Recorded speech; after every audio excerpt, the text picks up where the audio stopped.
नमस्कार मोर प्रिय महाकपड़ावासी और केन्द्रापड़ावासी को नववर्षर हार्दिक अभिनंदन। प्रभु सिद्ध बलदेव जी आपण सुस्थ और सरस रखु प्रभु पाखे मोर प्रार्थना।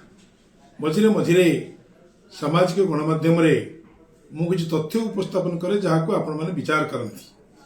आज एक भिन्न रुचिर तथ्य आपण पाखे उपस्थापन करुच्ची।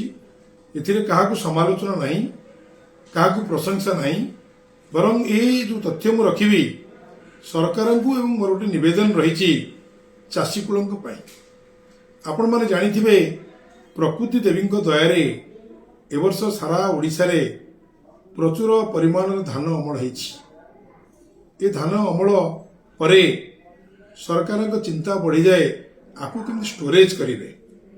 आपण मैंने जानी मु केन्द्रापड़ा जिलार महाकलपड़ा कंटेक्स्ट रे कहूची आमर केन्द्रापड़ा जिले में 29 मिल रही।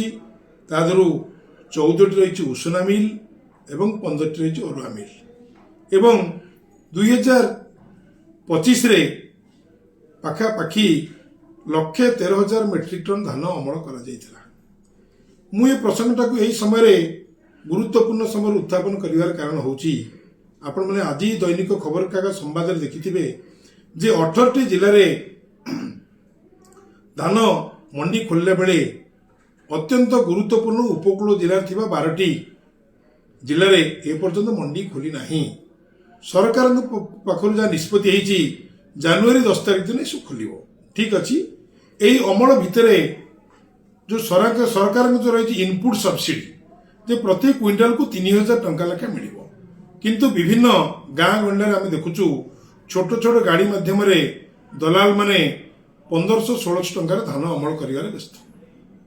तेणु चाषी माने केबे मंडी खोलिब केबे तांको न्याय पाइबे अपेक्षा करी आउ सही न पारी से बाध्य होकर कौन करुछंती दलाल मान हाथ में धान दे दउछंती। प्रश्न उठुची ये मंडी गुड़िक केबे खोलिब। मंडी गुड़िक खोलिया सहित मु रही विभिन्न जगह रही PACS primary agricultural cooperative society PACS कहूँ जो सोसाइटी अच्छी आमर महाकपड़ा निर्वाचन मंडल पाखापाखि 34 ରୁ 36 अच्छी।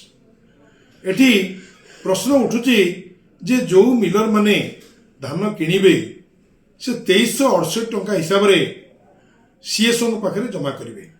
अक्टोबर मासरे से माने विलिंगनेस देवे एवं यही जो जनवरी 10 भितर से माने एग्रीमेंट करेंगे केते टनेज धान से माने उठेबे। धान आपन को आउ गोटे तथ्य मु दउची धान अमल कला परे मिलर गुड़िक चाउल सरकार को देवे। प्रति क्विंटाल धान रे से माने 68 केजी उषुना धान 67 केजी 500 होची अरुआ धान से माने देवे। एठी जो पैक्स माने सोसाइटी गुड़ाक धान रखिबे चाषी मान ठारू से माने प्रति क्विंटाल प्रति 5 टंका 83 पैसा हिसाब रे स्टोरेज फैसिलिटी करिवा पई मा सोसाइटी हैंडलिंग करिया पई 5 टंका 83 पैसा रहिबे। मिलर माने जो धान नेबे उषुना चाउल को पेशिया 20 टंका पर क्विंटाल अरुआ चाउल रही 10 टंका एवं जो प्रति क्विंटाल को 3 मास से रखिबे प्रति क्विंटाल से जो स्टोरेज करके मिल रखिबे जो रिस्क फैक्टर अच्छी टंके 83 पैसा लेखा पर क्विंटाल मिल।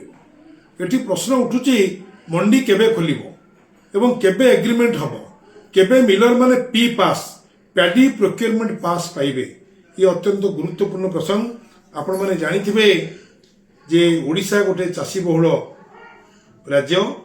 धान अमल से माने मेरुदंड को सीधा कर रखिबो। धान अमल यदि बिक्री ठीक भाव न पारिबो चाषी माने यदि प्राप्य न पाइबे तार मेरुदंड भांगी जिवो। अत्यंत गुरुत्वपूर्ण प्रसंग। ये प्रसंग माध्यम मु सरकार को अनुरोध करुच्ची शीघ्र मंडी खोलंतु पैक्स गुड़ा को एक्टिवेट करंतु। चाषी माने जेमती तांको धान को बाटमाला करी असाधु लोक हाथ टेकी नदेवे से चेष्टा करंतु। ताहले ए वर्ष प्रकृति देवी जो धान देइची एते प्रचुर परिमाण धान अमल होइची तार बेनिफिट चाषी को पाइबे। मु जेहेतु गोटे चाषीर पुओ तेणु चाषी मान दरद रखिए टपिक कही तेणु एटा को अत्यंत गुरुतर सह विचार करी आपण माने आपण स्पष्ट मतामत रखिबे। नमस्कार।